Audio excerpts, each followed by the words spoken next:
सुनीता अपनी दो बेटियों के साथ अपनी ससुराल में रहती थी।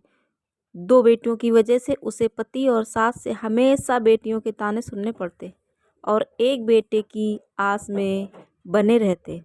घर पर बेटियों की कोई कद्र नहीं होती। कुछ समय बाद सुनीता फिर से गर्भवती हो गई। दोनों बेटियां अपनी माँ से बस यही बोल रही थी कि माँ, अब की बार एक बेटे को जन्म देना। हम दोनों बहनों की कोई कद्र नहीं है। ये सुन सुनीता ने अपनी दोनों बेटियों को गले से लगा लिया। एक दिन उसके पति ने इतना पीटा कि वो घर छोड़ने को मजबूर हो गई और अपने दोनों बेटियों को लेकर कहीं दूर चली गई और एक पुराने ट्रेन के डिब्बे में अपना घर बना लिया। कुछ समय बाद सुनीता ने उसी ट्रेन के डिब्बे में बच्चे को जन्म दिया। ठंड की वजह से बच्चे को निमोनिया हो गया। डॉक्टर ने उसका इलाज बिना पैसे लिए ही किया। एक दिन सुनीता की छोटी बेटी ट्रेन में खाना मांग रही थी कि अचानक उसका पिता उस ट्रेन में दिख गया। बेटी डर कर भागी, लेकिन उसके पिता ने उसे पकड़ लिया।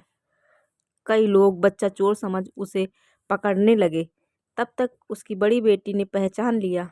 वो पिता को अपनी माँ के पास ले गई और छोटे भाई को प्यार से बुलाया। अब सुनीता अपने पति के साथ खुशी खुशी ससुराल लौट गई। Thank you.